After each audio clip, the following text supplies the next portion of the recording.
former Labor Secretary Tom Perez has now been the DNC chairman for almost a year, and he was tasked with repairing the DNC's horrible image.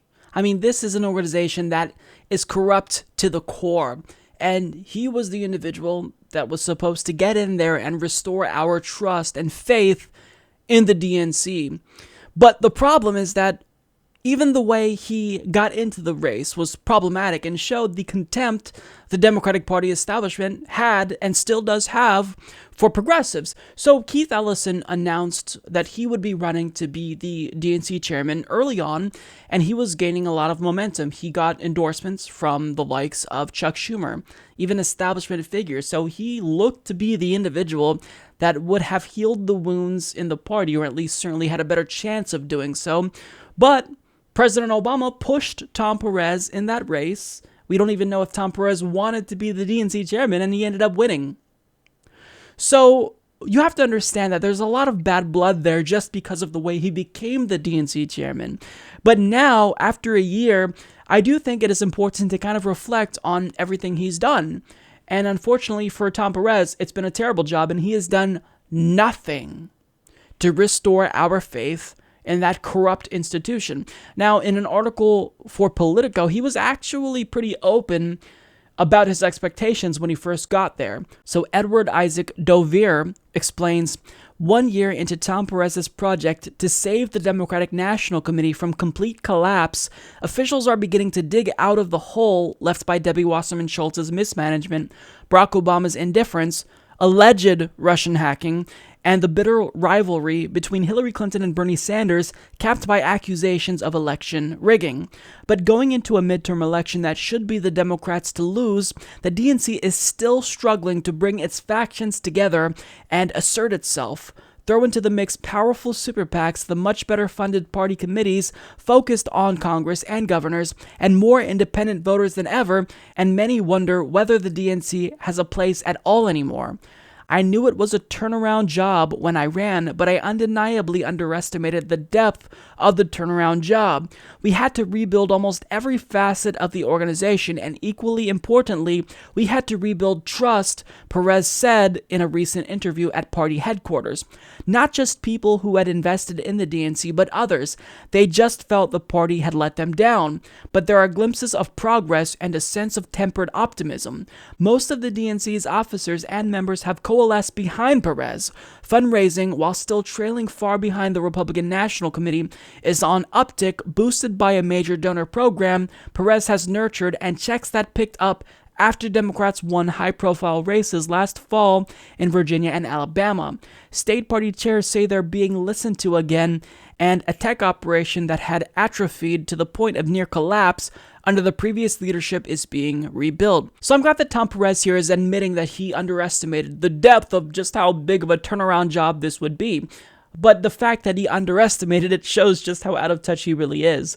I mean, this party was basically in ruin because of Debbie Wasserman Schultz and her leadership, and because of Obama basically robbing the DNC and Hillary Clinton taking control of the DNC. I mean, this was an organization that was on the verge of collapse, and to even take a risk with someone like Tom Perez, who was a really controversial figure in a party that is divided, I thought that was idiotic for DNC members. But it says here that most of them coalesced around Perez. Well, no shit, they voted for him. So that means nothing. What matters is if the base is going to coalesce around Tom Perez, and certainly that has not been the case. We reject him because guess what he just did months ago? He purged progressive representatives within the DNC. He kicked out Babs Cyperstein. He kicked out Ray Buckley, James Zogby. These are progressives who we feel confident would represent our interests within the DNC. Kicked them out. Replaced them with stooges for the establishment. How are you going to build trust that way, Tom? You can't. You just can't do it. And I think that that task might be impossible. The DNC name is so tarnished, it may be irreparable. But that's fine. Because, yes, there are organizations that have popped up. Our Revolution. Organizations that do fund progressive candidates. Brand new Congress. So, yes, the DNC is still important in providing funding to state parties and governor races and whatnot, gubernatorial races, that is. But this is, I mean, to repair the image of the DNC, it seems impossible. It's like polishing a turd and convincing us that that's not a turd anymore. I mean, it's seemingly impossible. Now, Tom Perez responded directly to the fundraising woes, which I think is a result of his incompetence and the party's incompetence, and this is what he has to say about that. Perez said the DNC's fundraising woes are overblown, noting that it raised more in the second half of 2017 than in the same period in 2015 or 2013 without an incumbent president to help. Obama did just one DNC fundraising event last year, but has plans to do several more in the months ahead. Downplaying the importance of the GOP's money advantage, Perez noted that the RNC outraised the DNC by about $30 million in 2005 ahead of the 2006 Democratic wave election. If you want to write a story that says RNC outraises DNC, that is the quintessential dog bites man story, and has been for some time. They've got a lot more wealthy people, Perez said. Am I content with that? Absolutely not. We have a size 12 vision that can enable us to win everywhere, and we currently have a size 9 budget. So that to me was really telling, because we have to look at the language he's using here. So he says that the Republican Party has a lot more wealthy people, and he's not content with that, and he wants to increase their budget as well. And he's done a lot of things to reach out to donors.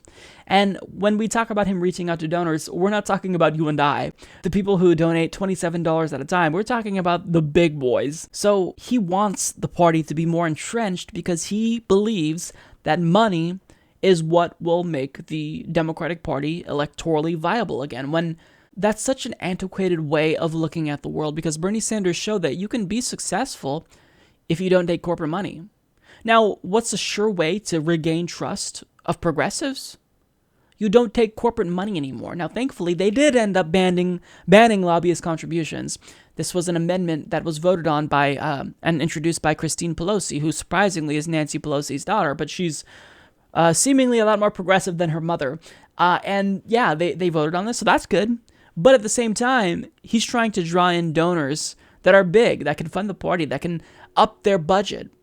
And that's problematic because you're telling us, you're tacitly admitting that you don't want the party to rely exclusively on the grassroots. You want to make sure that big donors still have a say.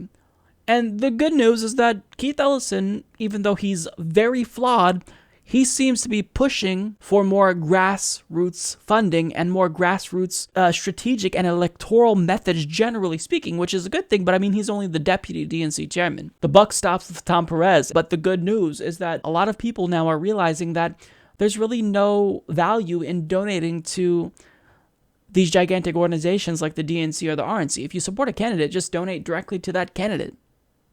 Because if you donate to the DNC, they're taking your money and they're divvying it up between multiple candidates and whatnot. And that's fine if you support that type of organization. There are organizations that do this, like Brand New Congress, Justice Democrats and whatnot. But I mean, the point is if you support someone, you know exactly where that money goes if you just contribute directly, which is why so many politicians who are running for Congress who are actually progressive are getting a lot of $27 donations. That's symbolic. It shows that their campaigns are fueled by the people.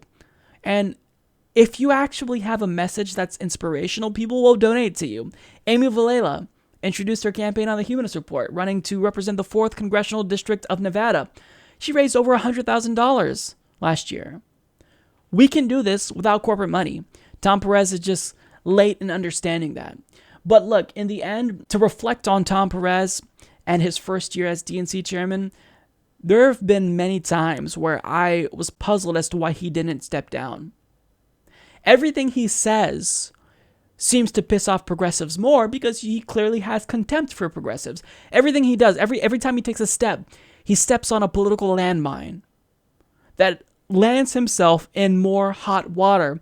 He just is clueless. He doesn't get it. He doesn't represent the people. And he's from an administration that pretended to represent the people, Barack Obama, but ultimately represented the big banks, elites. So Tom Perez, I mean, I think that at this point, I have zero faith in him. None whatsoever. But I think that relying on the DNC to change, we're going to be waiting for a really long time as progressives if we wait on that. So the point is that if you support a candidate, donate to that candidate, because that's really the best way, I think, to spend your money. And certainly, I would encourage you to give whatever you can, $1, $2, $10, whatever helps that candidate get elected. Because yes, nobody, in saying that we don't want large, multi-billion-dollar organizations and multinational corporations donating to politicians, we're not saying that money is not necessary in campaigns, because currently in our current system, money is essential to win. But we are saying that you can do it without being corrupt, without being beholden to the big donors that just want to rig the economy against the working and middle classes. You don't have to do that. Bernie Sanders proved that. He led the way, and now progressive candidates across the country are further reinforcing that point. Amy Vilela and Alexandria Ocasio-Cortez, Sarah Smith, Cory Bush, Paula Jean Swearengin. I can go on and on. So, Tom Perez has been a disaster, but at this point, it's not surprising to any of us. Support this podcast by becoming a patron at patreon.com/Humanist Report.